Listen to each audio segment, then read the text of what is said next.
જય શ્રી કૃષ્ણ. મારી ચેનલમાં તમારું સ્વાગત છે. તો આજે આપણે પનીર મસાલાનું શાક બનાવીશું. તો એના માટે ડુંગળી, ટામેટું, લીલા મરચાં આપણે ઝીણા કટ કરી લીધા છે. એક કઢાઈની અંદર તેલ લેવાનું. તેલ ગરમ થાય એટલે તેમાં જીરા નાખવાના, ત્યારબાદ હિંગ નાખવાની, ત્યારબાદ સમારેલી ડુંગળી નાખીશું, ત્યારબાદ તજ, લવિંગ નાખીશું. બધાને બરોબર હલાવી લઈશું. તેને કૂક કરવા માટે 2-3 મિનિટ પછી ખોલીશું ઢક્કણ. ત્યારબાદ ફરીથી હલાવી લઈશું. હવે તેમાં ટામેટાં સમારેલા નાખીશું, લીલા મરચાં નાખીશું. તે બધું મિક્સ કરી લઈશું.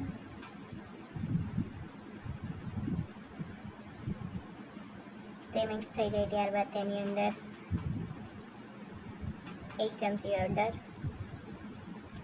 1 ચમચી લાલ મરચું પાવડર, 1 ચમચી કાશ્મીરી પાવડર, પછી સ્વાદ અનુસાર મીઠું, ત્યારબાદ ધાણા જીરું નાખીશું.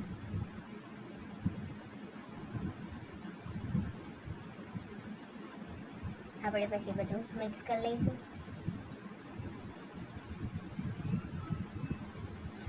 હવે તેલ ફૂટી ગયું છે તો એ બધું જ એક મિક્સરના બાઉલમાં કાઢી લઈશું.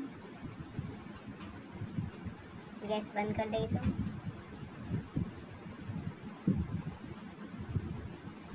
મિક્સરના બાઉલમાં કાઢીને તેને થોડું ઠરવા દઈશું. પછી મિક્સરની અંદર તેની ગ્રેવી બનાવીશું. તેની ગ્રેવી થઈ જાય ત્યાં સુધી આપણે બીજી કઢાઈમાં તેલ લઈને પનીરના કટકા તળી લઈશું. તેને બ્રાઉન થવા દેશે, થાય ત્યાં સુધી તળવાના છે.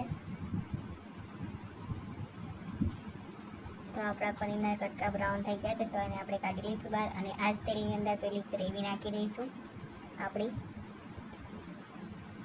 તો ગ્રેવીની અંદર તેલ ફૂટવા માંડ્યું છે. ફરીથી થોડી શેકવાની છે. ત્યારબાદ તેની અંદર થોડું પાણી રેડવાનું છે.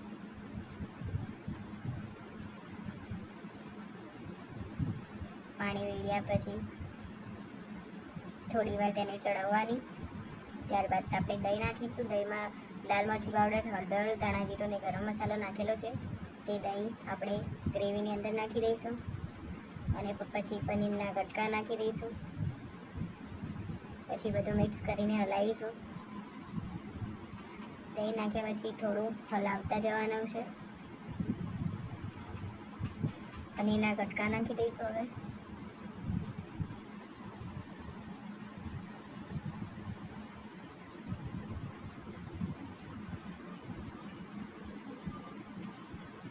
ત્યારબાદ ફરીથી દાણા જીરું નાખીશું. થોડો પનીરનો મસાલો નાખીશું.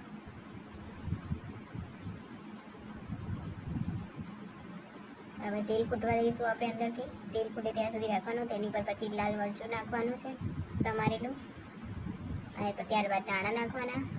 તો આપણું પનીરનું શાક હવે તૈયાર છે. આ મારી રેસીપી તમને ગમે હોય તો લાઈક કરો, શેર કરો, સબસ્ક્રાઈબ કરો. Thank you.